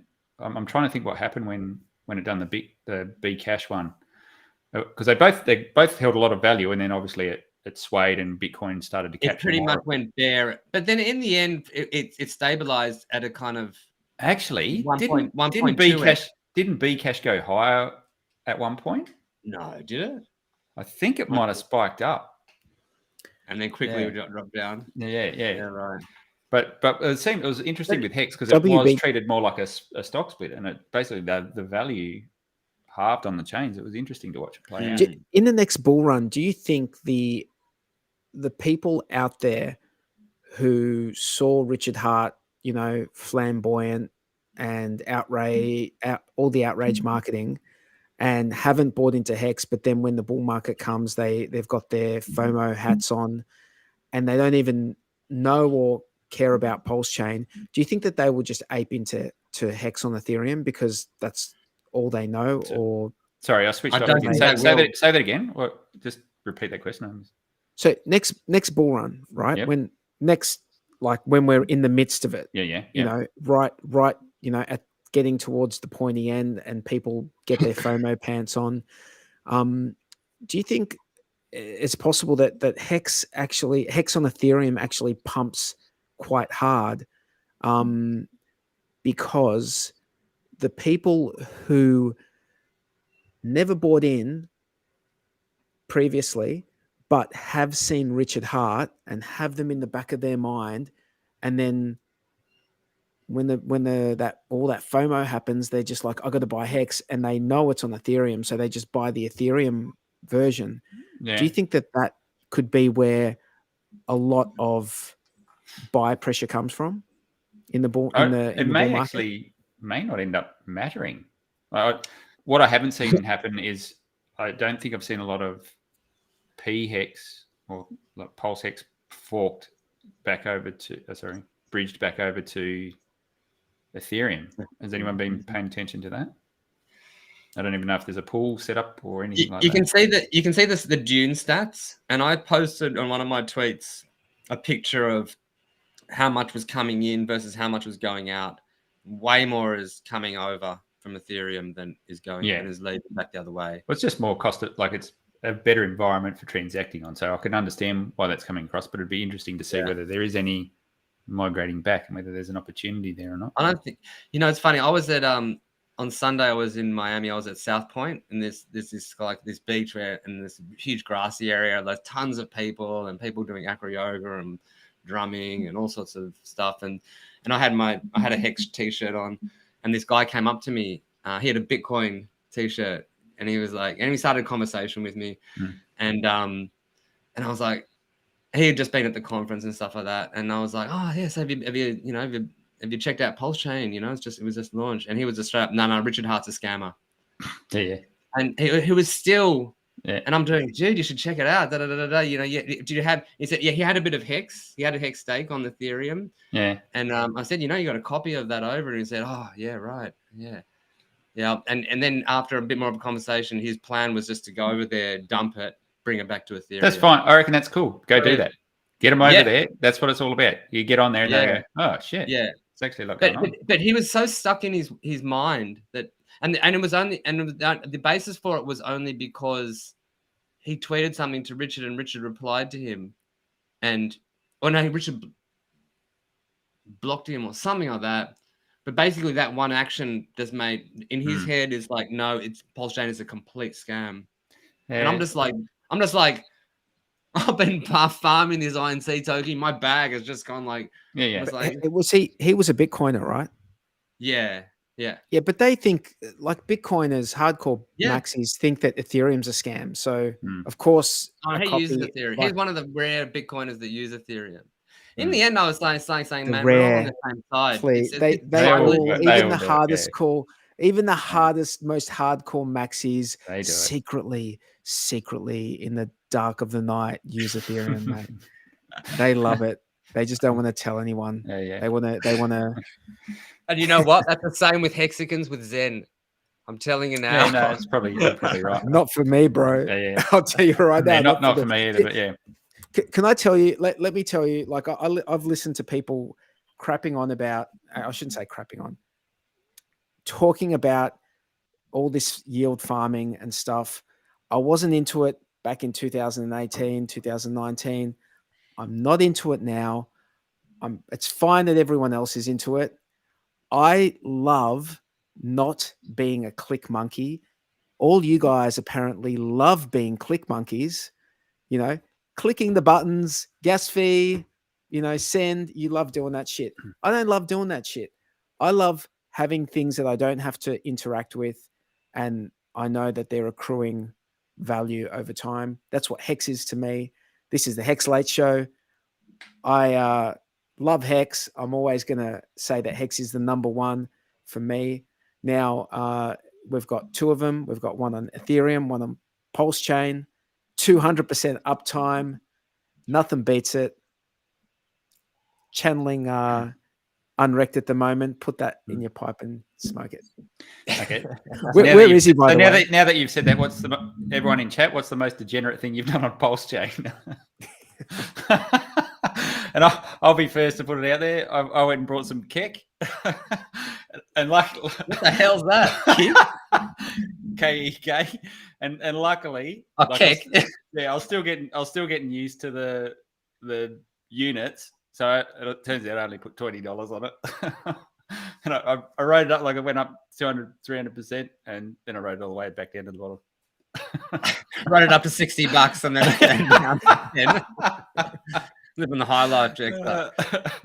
I mean, I wasn't going to ratio trade. I was just going to do what you're doing, OG, and just sit back and just kind of watch it all. That was kind of my plan. And then like I had a little call with Patrick Hex Lion, and he was just like, dude, da da da da da da da da. And then I said, oh, I'll have a bit of a look. And I just started ratio trading like a motherfucker. And I got so many fucking deals. Yeah. And then I was like doing LPing, and then the farms came out. And then, so I've been going full degen on the whole thing, and it's been working out very well. Yeah, I didn't go too silly. Like I made the most of any stables I had and flushed whatever pools I could to get some extra little bags there. And I've been doing a little bit of the farming on the hex pairs, but yeah, I didn't go too silly on it. Romanian hex. Yes, they're all there. you do have copies of your stakes in PulseChain. You have copies of everything from Ethereum in PulseChain. Some of them are going to have value. Some of them won't have value. Your hex stakes do have value because hex is pretty much parity with Ethereum hex. So they're pretty much the same price, aren't they? They're around 2.5 cents at the moment on both chains, roughly. We should have a look at that actually. So you've already had a chat about the OKX listing? Yeah, we talked about all the ways you could get some pulse for the people who didn't have any pulse in their that's pretty sacrifice. That's a pretty big thing. That's pretty decent. Like this is what we were hoping would happen. Is it's too big for these guys to ignore it this time. Like, they've seen so much volume go on the chain that I think they all thought were loon birds. They didn't realize this whole bear market. Everyone in this community has been building and getting ready for this moment. And can we say we're in a bull market now? Like for the hexagons, can we say we're in a bull market? Well, I think we've been in the bull market for a while. It's just it grinds its way out. Right. So, yeah. It's never going to be straight up, and it's what I think Tangents always says: you climb a wall of worry. That's where we're at. So the start, we're at the start of the bull right now. Do you know what's funny? That's been like well? 6 or 8 months ago. Like it's. Yeah. Well, it wasn't that far. It wasn't that long ago when we got down to that sort of 1.2 cents or whatever. It wasn't long ago. But do you know what's really funny? Like I saw a clip the other day of someone rubbishing HEX because HEX had dumped again, but it was after yeah. the fork. Yeah, So same as a big so payday. there's No going to one be so didn't have a much. clue. So there's going to be so much of that in the next however long, while we're at these prices, there's going to be a lot of people rubbishing HEX, not knowing that if they have had it on the 10th of May, that they would have a copy on PulseChain.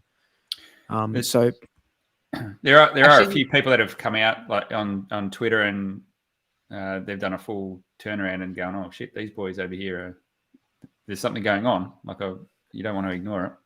So it's good to see those guys coming out and some pretty decent accounts with large followers sort of pipe up. When you see how much activity there is in the HEX PulseChain ecosystem, like just how much participation there is, whether it be on Twitter, YouTube, on chain, when we get to the FOMO part, it's going to be crazy because there's people are just going to see us. It's going to be like a snowball effect because we're the biggest community in crypto. There is no doubt. We're way bigger than active way bigger than that's the key. Active. Yeah, way bigger than Bitcoin. Active community in crypto. Ooh, that's a big call. I think we are active. Yeah. Go have a look at all the YouTubers. They've already had that 80-20 thing, like where a small number of YouTubers take up all the Bitcoin. Like, but we're still low. But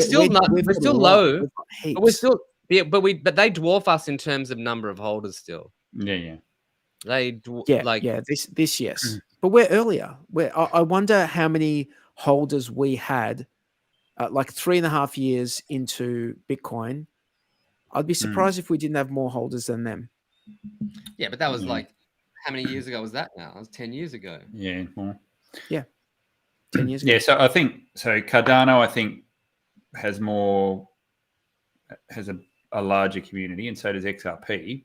But like you say, it's of holders, but I think it's more how active are they and what sort of holders are they? Like a lot of them are probably just buy on an exchange or something like that, where they're not really active out there using the protocol, and mainly because Cardano, you've only just been able to start actually doing a lot of on-chain stuff.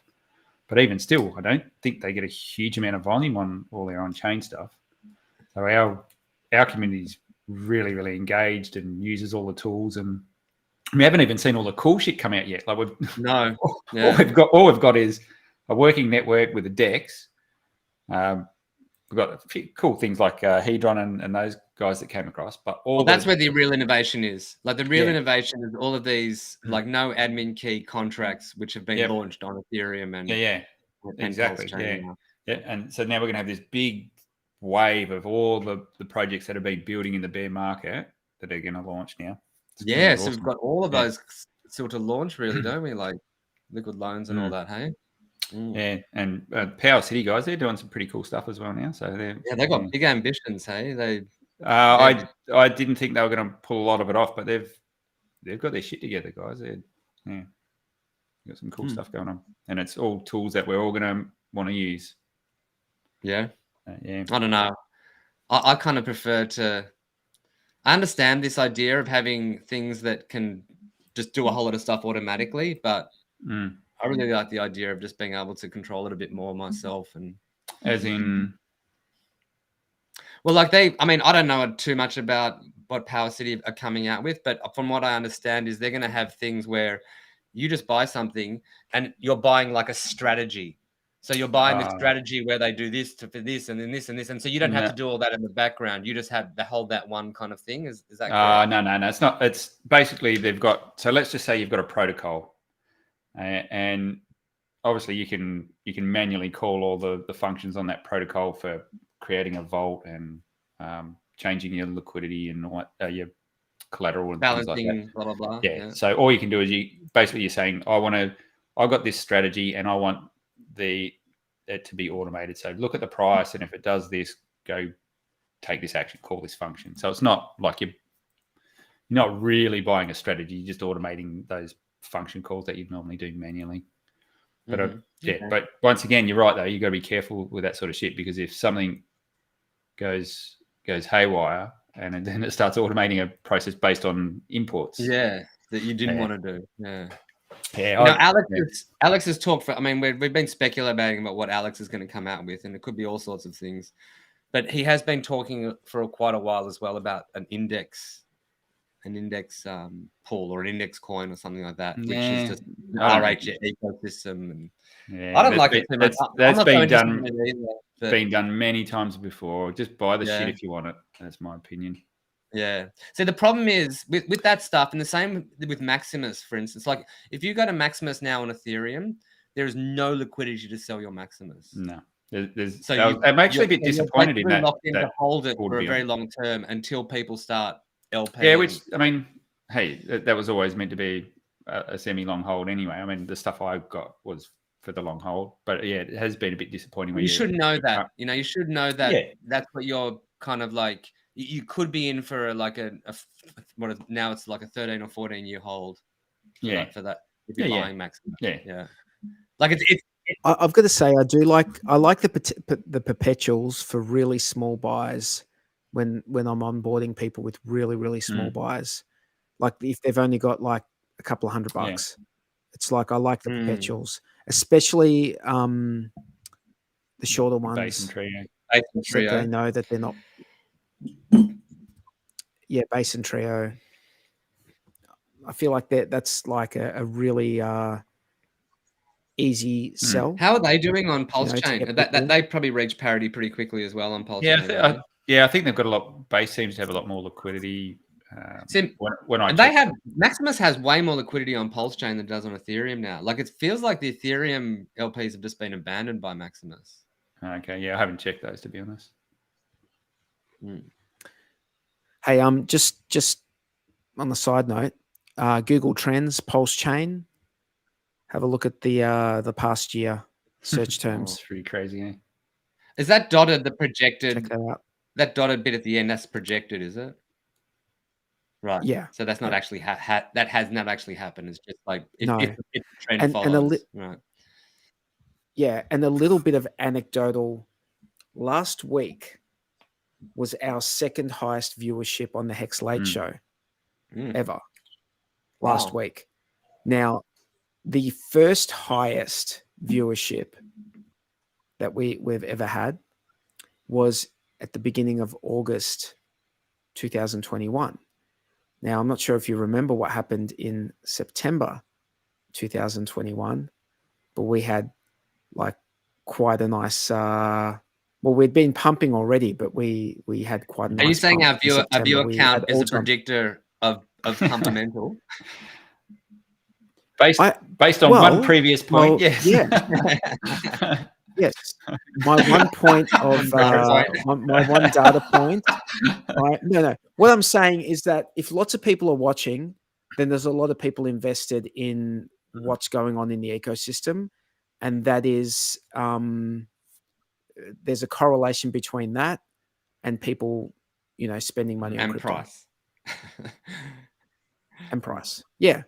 So I haven't done a peer-reviewed fucking study. I'm just saying this is what I think. Oh, T-Bets. Costa got a new all-time high on PLS, which is lovely. The other thing that Alex mentioned was he's creating marketplaces for HSIs and Wattses, but you're going to be able to buy and sell in ICOSA on these marketplaces. So ICOSA is going to become the, what do you call it? The money that you use. Yeah, the currency used for that, for buying and selling HSIs and Wattses. HSIs and Wattses. Which makes sense because with the Wattses, it's like you're earning ICOSA, and so it's a very easy. You don't have to calculate. It's like that's what it's worth. At the moment, ICOSA is sort of like a sink for the protocol. It doesn't have that next use case, does it? Well, I think this is it. Well, you can stake it and you can earn more ICOSA. Yeah. But it doesn't have it. It's No, if anything, it was the incentive token of the Hedron ecosystem. I was about to say it's Yeah. You can always find something for it to do later on down the track. So is this incentive token ridiculously overvalued at the moment, or is it like a fair value? I get it's probably where it should be, because let's face it, there's not a huge supply of it at the moment. It's got some level of scarcity about it. But but we know that the supply is increasing. Just like it's got a master chef who just decides everything at the moment, so we don't know the future tokenomics of it. What I haven't looked at is, and I've heard two different stories. I thought it was 1 per second, but someone else said it was 3 per second is the issuance. So I haven't gone and had a look at the contract. I'm not sure what it is right now, but what I know is that the master chef can change that at any time. I don't think you can change the mint, though, can you? You can change how you can change the pool. No, they can change how many INC are coming out per second at any time. Really? Yes, they can change that. Okay. And they can change which pools the INC that makes sense. Yeah, because that's the way you incentivize different pools. So that makes sense. You can switch that on and off. And I know on Matic, you could actually weight pools differently as well. Yeah. So you could say there's 100 going into this pool and 10 going into this other pool, because you want to try and get people to flow into particular and that's pools. what we're seeing. We're seeing the stable coin and the WETH pools incentivized. Yeah, that's right. Which you should do anyway, because you've got a stable plus a speculative asset. So you want to be more incentivized on those ones. So I totally understand that, but I'd be surprised if you can change the issuance rate. I'm pretty sure you can. I mean, I didn't look at the actual code. I just looked at the descriptions of the code in the contracts, and I read through them, and it seemed to me that the master chef can change anything they want pretty much. Yeah, because my understanding of the issuance was you got a certain amount year 1. So that was based on whether it was 1 per second or 3 per second, and then the next year it halved. See, maybe that's the plan, but I think a lot of people are making that assumption. And maybe that is the plan. I don't know, but we don't know for sure. Unless it's in code, then don't assume that's the plan. And the plan also is to bring in voting and delegating, so that it's actually people who are making those decisions, or not the issuance. I think the issuance will just be locked, you'd assume, and then they revoke those keys at some point. But right at the moment where it stands, the master chef just controls everything. Yeah, I'm pretty sure. Yep. And they can change. It has to be per second. It's the issuance. They can't change it to like per block. It has to be per second. It is, but the amount per second they can change. I'm pretty sure. That surprises me, to be honest. Because basically it goes from being a token that has some level of. Well, the only info you are able to read about it is if you actually just like go and search for the contracts on PulseChain. And read them. Yeah. Well, that should be everything. If you know whether it's hard coded or not. Well, no, I mean, sometimes there's documentation you can read, and it's more in plain English. You know what I mean? Not yet. Okay. Right. Did you guys have anything that you wanted to bring up? No. I think we covered a lot. Yeah, we covered a lot to. Yeah, I think it's been really nice to see. I think there's been a bit more respect given to the power of the community by other outside people. So that's been really nice to see that. Hopefully that'll lead to more. I know everyone thinks we don't need listings, but exchange listings are important, especially for Pulse. That's more eyeballs and more easy on and offs, and allows our network to be better and the protocols that run on it to be better. So that's good to see that sort of stuff happening. And it's not just about eyeballs as well. It's about, I guess, those barriers being broken down between our community and the rest of the space as well. So I hope to see a bit more of that. So I think it's been really positive to see that outside of everything else that's happened. That's the kind of thing I like to see. Not that we need it, but I'd like to see it. So just I want to bring this up so everyone can see it, because there was a lot of talk about how the bridge was clogged. As you can see, 99% synced bridge, 99%. So of $150 million deposited, 149 has gone through.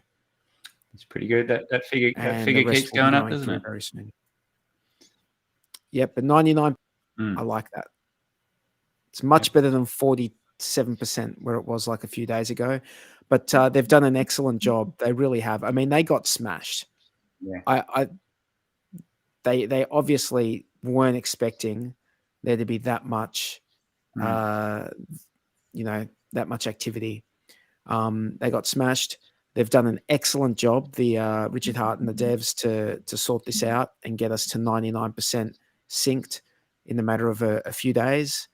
And excellent work. Excellent work. Can you just scroll down a bit so we can check out the gas fees? How's that looking at the moment? Just a few cents. Do anything. Yeah. Oh, it's going up a little bit. I can't quite read the figure in the middle. What's that? Is that in the 4 cents to send Pulse, 12 cents to send a PRC20, and 57 cents to do a swap. Is that 152 Pulse? Yeah. Yep. So 40 times cheaper than Ethereum. 45 times cheaper than Bitcoin. Oh, yeah. Cool. So if you guys are wondering, you've just tuned in, you're wondering where to go to connect up to PulseChain, go to PulseChain.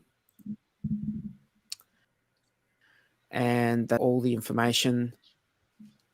Can you see that? Yep. You can be able to add the network to your MetaMask, and then you'll be on PulseChain. You'll be able to go in and do whatever you like. So yeah, we've been going for a couple of hours, so I'm not sure if you guys want to wind it up or push it out or good. what. No, good. That's good. Yeah. Wind it up. Yep. Super exciting time in crypto at the moment.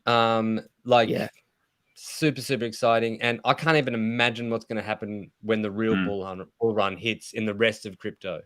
This is like the warm up. This is the warm up. Like we've had nice flurry of activity now, but the exuberance, exuberance when the bull market really hits and we just start seeing those green candle. It's just green candles after green candle after green candle after green candle, and it's very, very exciting. The next wave of projects that come through that we're going to see launch are going to be things that can send this through the roof as well. Like they're all, if you use them right, they can really send it. So it's going to be crazy. There's heaps of people out there who are hexagons and pulsicons. They just don't know it yet. Yep. They don't know it yet. And the next bull run, they're gonna become hexagons and pulsicons. But I think what has been achieved by the launch of Pulse, I mean, it's honestly, it has it's exceeded my expectations. The way it works, the number of validators, the activity, number 2 in volume. Someone put a tweet up. There's more validators. Someone put a tweet up before. There's more. We have more validators than ETH does. No way. No, that's crazy. Okay, that was the wrong tweet, was it? Yeah. Well, I haven't checked today. How many validators does it? ETH's up at like 57,000 or something. Like it's Oh, okay. It's up there. We have 14,000 validators. That's amazing. Or quarter of what? It actually takes 3 days to get a validator up and running now. Like you go into a queue, or I haven't checked it. Like I said, I haven't checked today, but last time I added more validators, 3 days to get through the queue. So as a validator, sorry, I know we're extending it out, but as a validator, are you collecting a bit of coin? Like, is it worth it? Yeah. Like it's been like a massive steep learning curve for me, and I had a bit of issues on mine where it was running okay, but wasn't getting maximum fees and stuff. But I've sorted that out as of today, and it's good. It's a little money printer. It just keeps filling a little. Once you've got it set up, that's it. Hey, you just got to make sure you're up to date, I guess, with any updates, and it's like like sure you don't have to. And Yeah, you don't have to do much. It just sits there and chugs away. The only thing so I had my first cock up the other day. Wife come in and said, "Oh, we just had a power outage," and the first thing I went was, "Oh shit, there goes my money printer." so yeah, just things like that. You've got to be aware of that. If it's offline, you can lose money. So you've got to be on top of it. You don't lose much though. You don't lose much being No. offline. You get slashed, do you, or something? Or no, or you don't get money? slashed. You just So you're just normally not earning money, right? well, you actually what you would have earned, you get penalised. Yeah. Yeah. Okay. But that's different to slashing. That's just because you're missing basic events. Slashing is more when you do something nefarious like double signing. Okay. Have we seen slashing happen? I haven't seen it, and I've seen some tweets going where people have said, "Oh, look, there's a big bunch of validators I saw that. I lost think a they're whole just lot of money. Nah, I think that's a graceful exit. I think they're just Jack, so exiting UPSs are not that expensive, mate. Well, you know what? I was thinking about this because I brought the little Nook and everything. I reckon you'd be better off buying a good gaming laptop. It's got a built-in UPS. What's a UPS, sorry? Just a battery backup. Universal power supply. Yeah. Yeah. Yep. I mean, I don't. Got a screen on it. Got a keyboard with it. You can pick it up and take it somewhere if your network goes down. It's got a battery. It's got a battery for a few hours. Yep. Yeah, that's true. Yeah. That's true. Yeah. Because our power just glitched, but then it fucked everything. So which was good. It was a good thing. I got to figure it all out. But yeah, it was you just get a power glitch, and that's enough to upset things. So if you've got that battery on your lappy to smooth it out, not so bad. Yeah, that makes sense. Yep. All right, guys. Well, thanks for coming on this week. Appreciate it. I just want to big shout out to Tangent, who was on Matty Allen's 48-hour stream. He was on there twice. He did 2 really long shifts. He did a really, really great job. I was listening to him a lot. So good on him for doing that. I don't think anyone's ever done a 48-hour stream before. So it's it's good that they did that over the Bitcoin. Actually, I should probably also just mention, I think last time I was on, we were talking about how me and Maddie, haven't not fighting, kissing made up. Well, yeah, he came up to me at in Miami, and we had a bit of a conversation, and we kissed and made up. Good. Not literally, but yeah, we made up. Cool. Awesome. That's nice, man. We're all on the same team, aren't we? Yep. We are. We are. And Tangent has been ballistic on those Twitter spaces. Yeah. And I was listening to Lit on one of his Twitter spaces just before the stream. That guy knows how to inspire people. Yeah. He knows how to get people excited, that's for sure. Yeah. The other thing that I want to mention I'd forgotten about on that 48-hour stream is that Tangent had he streamed with Adam Stokes. Did you guys see that? Oh, did he? No. Yeah, he did. Actually on the 48-hour stream. On the 48-hour stream. Cool.